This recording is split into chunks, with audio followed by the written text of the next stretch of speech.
Peri engineering, arts and science, pharmacy, nursing மற்றும் physiotherapy கல்லூரிகள் சென்னை இந்தியாவில் சிறந்த உள்கட்டமைப்பு கொண்ட கல்லூரிகளில் ஒன்று. 100% வேலை வாய்ப்பினை உறுதி செய்யும் சாதனை. ஆயிரக்கணக்கான பிற கல்லூரி மாணவர்களுக்கும் வேலை தந்த பெருமை. பெரி, எங்கள் கண்களில் உங்கள் கனவுகள்.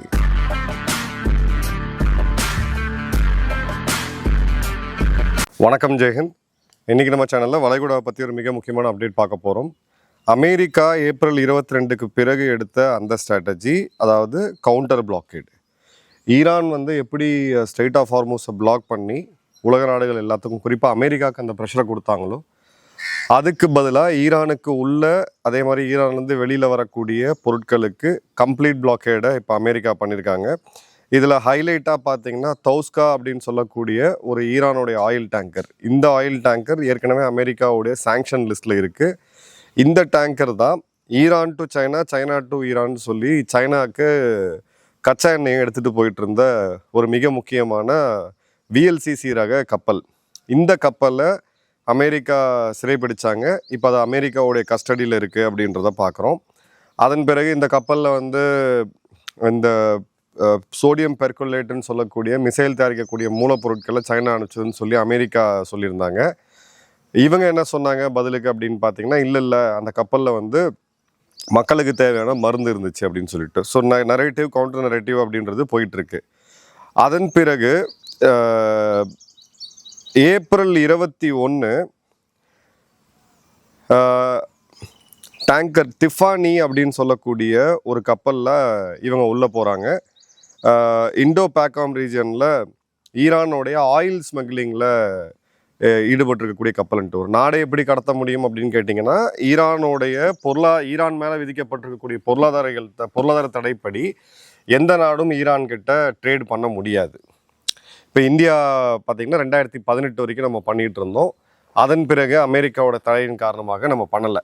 ஏன்னா நமக்கும் அமெரிக்காவுக்கும் வர்த்தக உறவு இருக்குது. இந்தியாவுக்கு கோடிக்கணக்கான $1 பில்லியன் எக்ஸ்போர்ட்ஸ் இருக்குது. அந்த நம்ம பங்கம் பண்ண முடியாதுன்ட்டு அந்த இடத்துல பயன்படுத்தக்கூடிய கப்பலை தான் இவங்க ஆயில் ஸ்மக்லிங் அப்படின்றத சொல்கிறாங்க. ஈரானுடைய தரப்பில் எடுத்தோம் அப்படின்னா, இல்லை இது எங்களுடைய லீகல் ரைட்ஸு, எல்லா நாடுகளும் பண்ணும்போது நாங்கள் ஏன் பண்ணக்கூடாதுன்ட்டு. இப்போ சைனா மட்டும் எப்படி எக்ஸப்ஷன் பார்த்தீங்கன்னா, அமெரிக்கா விதிக்கக்கூடிய பொருளாதார தடைகள் சைனாவை பாதிக்கிறது கிடையாது. ஏன்னா சைனா அமெரிக்காவுடைய அந்த அடக்குமுறை மீறி அவங்க வளர்ந்துருக்காங்க. ஸோ கன்சிடரபிள் அமௌண்ட் ஆஃப் அவங்களுக்கு அந்த ஃபினான்ஷியல் பவர் மட்டும் இல்லாமல் பொருளாதார ரீதியாகவும் பார்த்தீங்கன்னா பவர் அப்படின்றது நிச்சயமாக இருக்குது. இப்போ அடுத்தது பார்த்தீங்க அப்படின்னா, ஏப்ரல் 22 வரைக்கும் சென்காமோடைய கன்ஃபர்ம்டு இன்டர்செப்ஷன் அப்படின்றது 29 கப்பல்கள். இப்போ அது 37 மாறி இருக்கு. ஏப்ரல் 23 ஈரானுடைய டேங்கர்ஸ் MV ஹீரோ, MV ஹெடி மற்றும் MV டொரினா, இந்த மூணுத்தையும் வங்காள விரைகுடா, அதாவது பே ஆஃப் பெங்கால் பகுதிகளில் இவங்க இன்டர்செப்ட் பண்ணியிருக்காங்க. ஸோ இந்த கப்பல்களுமே எங்கே போகுதுன்றது நமக்கு ஆப்வியஸாக தெரியுது, சைனா. ஸோ அல்டிமேட்டாக சைனா தான் டார்கெட்டுன்றதை நம்ம ஏற்கனவே ஒரு அனாலிசிஸில் பேசியிருந்தோம் நிறைய. அதை பற்றி கிளியர் கட்டாக இவங்க தான் இந்த இடத்துல இதை ப்ரூவ் பண்ணுறாங்க அப்படின்றத பார்க்குறோம். இப்போது ஈரானுடைய கவுண்டர் ஆக்ஷன், MSC ஃப்ரான்சிகா மற்றும் எபிமெனடாஸ்ன்னு சொல்லக்கூடிய 2 கப்பல்கள். இது பார்த்தீங்க அப்படின்னா ரெண்டுமே, ஒன்று கிரீக் நாட்டை சேர்ந்தது.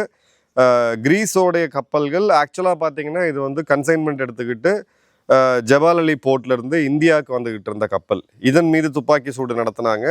அதன் பிறகு தான் இந்தியாவுடைய அந்த கண்டனம், இந்தியா ஈரான் உறவில் ஒரு சிறு உரசல்லாம் ஏற்பட்டுச்சு. அதன் பிறகு இல்லை, இது ஒரு சின்ன விஷயம் தான், நாங்கள் பார்த்துக்கிறோம் அப்படின்னு சொன்னாங்க.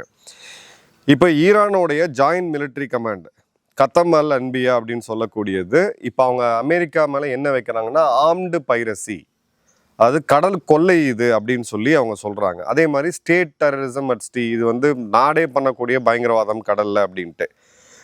இப்போ அமெரிக்கா என்ன சொல்கிறாங்க அப்படின்னு பார்த்தீங்கன்னா, இல்லை நாங்கள் வார்னிங் கொடுத்தோம், அதே மாதிரி நாங்கள் இந்த இடத்துல எந்த விதமான ஒரு தவறான நடவடிக்கையும் எடுக்கலை. இந்த போர் ஆரம்பிக்கிறதுக்கு முன்னாடியே இருந்த சாங்ஷன் லிஸ்ட்டில் இருந்த கப்பலை தான் நாங்கள் சிறைப்பிடிக்கிறோம், அது இருக்கக்கூடிய ஆயில்லாம் எங்களுக்கு தான் சொந்தம்ட்டு. இப்போ ஈரானுக்கு இருக்கக்கூடிய இன்னொரு மிகப்பெரிய நெருக்கடி என்ன அப்படின்னு பார்த்தீங்கன்னா, நான் ஏற்கனவே சொன்னது, ஒரு 10 நாளைக்கு முன்னாடி நம்ம இதை பற்றி பேசியிருந்தோம். அதோட ரிவ்யூ இப்போ பார்த்தீங்கன்னா கிட்டத்தட்ட அந்த அனாலிசிஸ் நம்ம பண்ணது கரெக்டாக தான் இருக்குது. அதாவது இப்போ இந்த தடையினால் ஈரானுக்கு என்ன லாஸ், கிட்டத்தட்ட இந்திய மதிப்புப்படி எடுத்திங்கன்னா 5000 கோடி ஒரு நாளைக்கு. பொருட்கள் உள்ளே வரலை, கச்சா எண்ணெய் வெளியில் போகலை.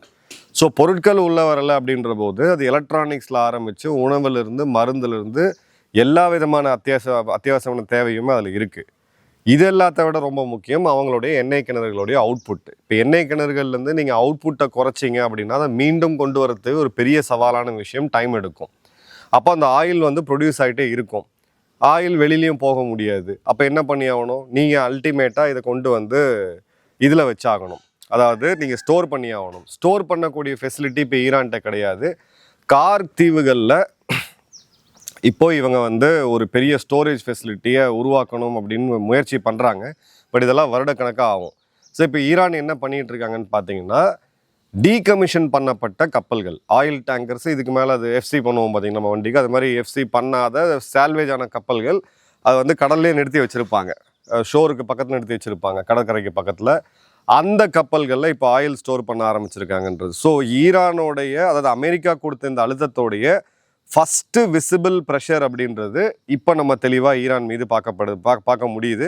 ஏன்னா இந்த கப்பல்கள்லையுமே அவங்க வந்து ரொம்ப நாள் ஸ்டோர் பண்ணி வைக்க முடியுமானா முடியாது. இப்போ ஈரான் தரப்புல இருந்து சொல்லக்கூடிய ஊடகங்கள்லாம் பார்த்தீங்கன்னா இல்லை ஆகஸ்ட் வரைக்கும் தாங்கும் அப்படின்றாங்க. பட் ரியாலிட்டி அப்படின்றது அது கிடையாது. இப்போ ஈரானுடைய ஆயில் எக்ஸ்போர்ட் எங்கேருந்து நடக்குது, கார் தீவுகள். இந்த தீவுகளை குறி வச்சு தான் அமெரிக்கா ஒரு எச்சரிக்கை கொடுத்தாங்க. பட் ட்ரம்ப் ரொம்ப சாமர்த்தியமாக அந்த தீவுகள் மேலே இருக்கக்கூடிய ஆயில் ரிஃபைனரியை கை வைக்கல. ஏன்னா ஈரானுடைய 90% ஆயில் எக்ஸ்போர்ட்ன்றது இந்த இடத்துல இருந்து தான் போயிட்டுருக்கு அப்படின்றத பார்க்குறோம். ஸோ இப்போ இந்த இடத்த நேரடியாக தாக்காமல், ஏன்னா நேரடியாக தாக்கணும்னா அவங்களோட யூஎஸ் மெரீன்ஸ் போய் இறங்கணும், அங்கே கடுமையான டிஃபென்ஸை வந்து ஈரான் போட்டு வச்சுருக்காங்க, அது ஒரு ரத்த சகதியாக பிளட் ஷெட்டாக போய் முடியும். ஸோ அதை வந்து சாமர்த்தியமாக தவிர்த்துட்டு இவங்க வந்து பார்த்தீங்க அப்படின்னா இந்த போர்ட்லேருந்து வெளியில் வரக்கூடிய கப்பல்கள், உள்ளே போகக்கூடிய கப்பல்களை தடுத்துட்டாங்க. ஸோ இப்போ அந்த போர்ட்டை நேரடியாக தாக்காமல், கார் தீவுகளை நேரடியாக தாக்காமல் ரொம்ப ஒரு ஸ்மார்ட்டான மூவை இவங்க பண்ணியிருக்கிறாங்க. அதோட எஃபெக்ட்டுமே இப்போ கிரவுண்டில் தெரியுது. இப்போ கெப்லருடைய ஒரு சீனியர் அனலிஸ்ட் மைசூ சொல்லும்போது, இப்போ இந்த கப்பல் கடலில் இருக்கக்கூடிய பழைய கப்பல்களில் போய் இவங்க ஆயில் ஸ்டோர் பண்ணுறாங்க பார்த்தீங்களா, இது வந்து பார்த்தீங்கன்னா அதிகபட்சமாக 20 நாள் தான் ஸ்டோர் பண்ண முடியும் அப்படின்னும், இதுக்கு மேலே பார்த்தீங்க அப்படின்னா ப்ரொடக்ஷன் வந்து கம்மி பண்ணி தான் ஆகணும் அப்படின்றாங்க. ஸோ இப்போ இந்த டேங்கர் ட்ராக்கர்ஸ்ன்ற இந்த சைட் எடுத்து பார்த்தோம் அப்படின்னா, நஷா அப்படின்னு சொல்லக்கூடிய கார் தீவுகள் பக்கத்தில் இருக்கக்கூடிய அந்த டீகமிஷன்டு கப்பலில் தான் இப்போ ஆயில் ஸ்டோர் பண்ண ஆரம்பிச்சிருக்காங்க. ஸோ ஈரான் மேலே அமெரிக்கா கொடுக்கக்கூடிய அழுத்தம் அப்படின்றது கிளியர் கட்டாகவே இப்போ வந்து தெரியுது, கிரவுண்டில் தெரியுது. இப்போது இதனால் இவங்க பேச்சுவார்த்தைக்கு இறங்கி வராங்களா அப்படின்னு பார்த்தீங்கன்னா அதற்கான இதுவுமே தெரியுது. இப்போ அவங்க என்ன சொல்கிறாங்கன்னா, இல்லை அமெரிக்காட்ட நாங்கள் பேச்சுவார்த்தை நடத்துகிறோம், நீங்கள் ஸ்ட்ரைட் ஆஃப் ஹார்மோஸை ஓப்பன் பண்ணுறதை பற்றி பேசும்பொழுது எங்களுடைய பிளாக்கேடை ஓப்பன் பண்ணுறதை பற்றி பேசுங்கன்ட்டு. இப்போது அப்படி இந்த டோன் எப்படி மாறி இருக்குன்னு பாருங்கள்.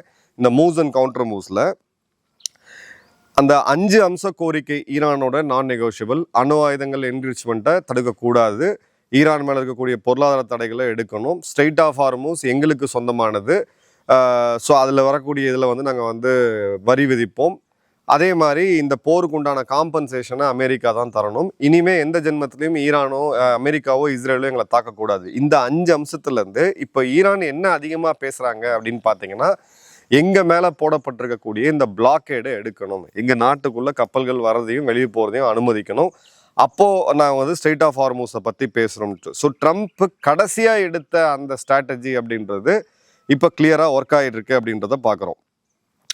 இப்போது ஈரான் எக்ஸ்பர்ட் அல் ஜசீரா ஊடகம் என்ன சொல்கிறாங்கன்னா, இல்லை இந்த ஃப்ளோ ரெவென்யூவை வந்து ஆகஸ்ட் வரைக்கும் ஈரானால் சமாளிக்க முடியும், ஆனால் ஆகஸ்ட் வரைக்கும் இந்த பிளாக்கேடை அமெரிக்கா போட்டு வைக்க முடியுமா அப்படின்னா நவம்பரில் மிட் டேர்ம் எலெக்ஷன் வருது. ஸோ இவங்க சைடு பார்த்தீங்கன்னா இந்த அனாலிசிஸ் கொடுக்குறாங்க, இல்லை ஆகஸ்ட் வரைக்கும் ஈரான் தாங்கிரும்ன்ட்டு. ஈரான் தாங்கிரும்னா அந்த அளவுக்கான ஸ்டோரேஜ் கெப்பாசிட்டி அப்படின்றது வேணும், அதை நம்ம அனலிட்டிக்கலாக பார்த்தா தான் புரியும்.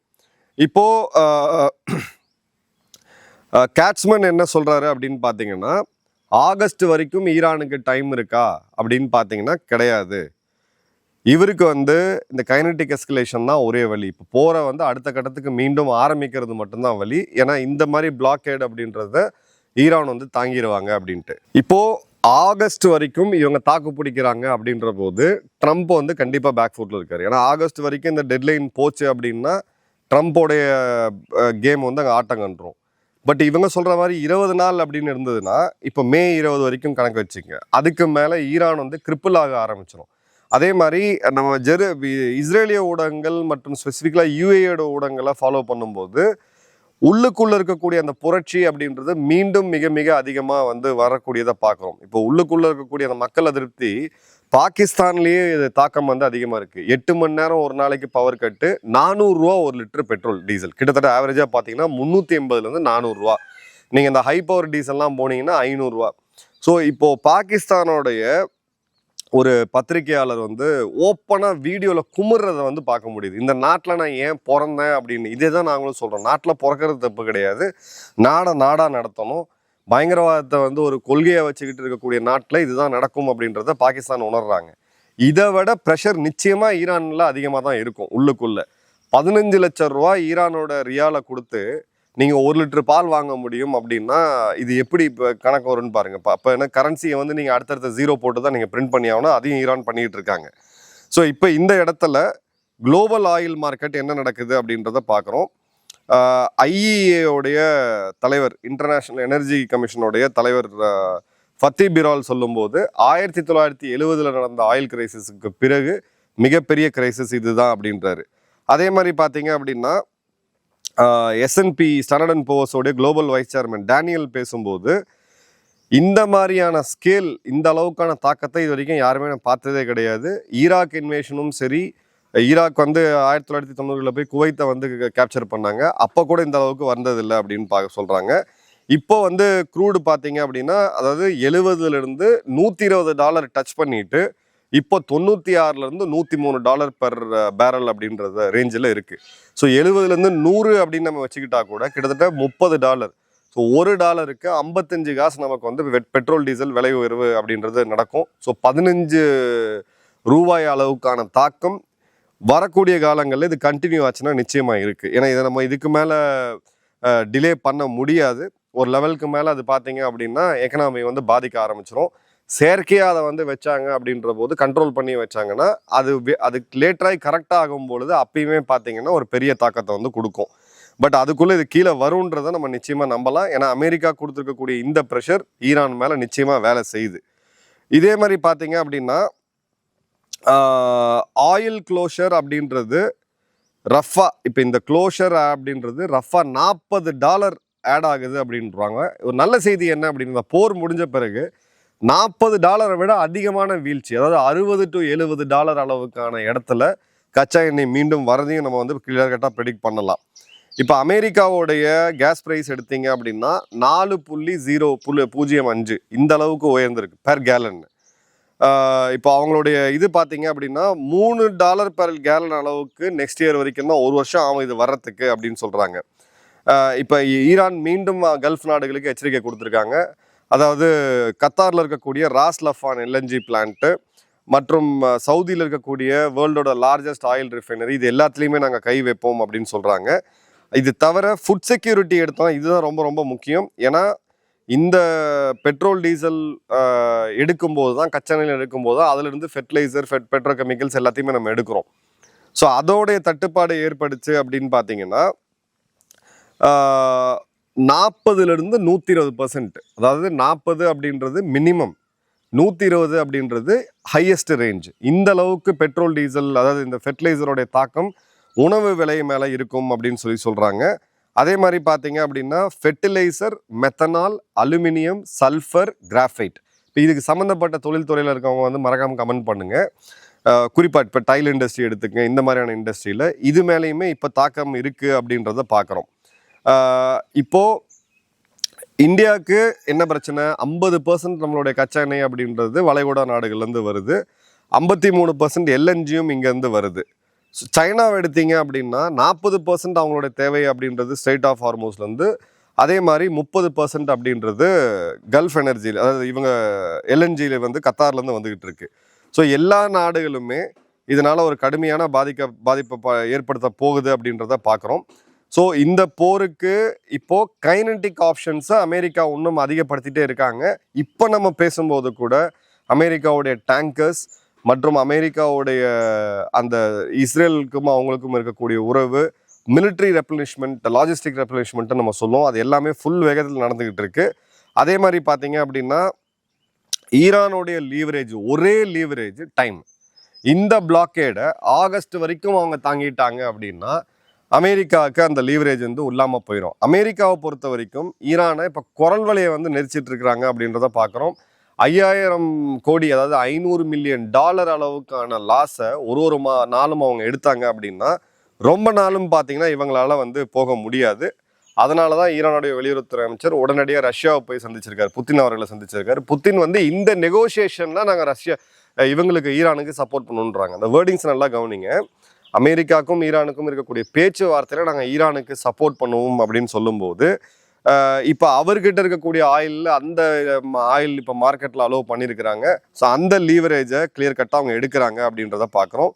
ஸோ ஒரு கைனட்டிக் ஆப்ஷன் போர் ரீதியாக நம்ம பார்த்தோம் அப்படின்னா இந்த இடத்துல ஒரு சர்ப்ரைஸ் தாக்குதல் இவங்க மேலே மீண்டும் பண்ணுறதுக்கு, குறிப்பாக ஈரானுடைய கடற்கரை ஓரம் இருக்கக்கூடிய பகுதி, ஏன்னா இங்கே தான் ஐஆர்ஜிசியோடைய அந்த மஸ்கிட்டோ ஃபோர்ஸஸ்ன்னு சொல்லுவாங்க, கொசு மாதிரி சிறு சிறு போட்ஸில் வந்து இவங்க தாக்கக்கூடிய லிமிட்டடாக வச்சுருக்கக்கூடிய வெப்பன்ஸை வச்சு இவங்க தாக்கக்கூடிய இது இருக்குது. ஸோ அந்த இடத்துல ஒரு தாக்குதலை நடத்தி இதை முடிவுக்கு கொண்டு வரதுக்கான ஒரு வாய்ப்பு. இதில் ரெண்டில் என்னுடைய கணிப்பு பேச்சுவார்த்தை மூலிமா போகிறதுக்கான வாய்ப்புகள் இருந்தாலும் கைனட்டிக் ஆப்ஷன் மீண்டும் ஒரு ஷார்ட்டான ஒரு யுத்தத்தை நம்ம ரூல் அவுட் கம்ப்ளீட்டாக பண்ண முடியாது. என்ன நடக்குதுன்ற ஒரு டீட்டெயில் வீடியோவில் பார்ப்போம். நன்றி, வணக்கம், ஜெயஹிந்த்.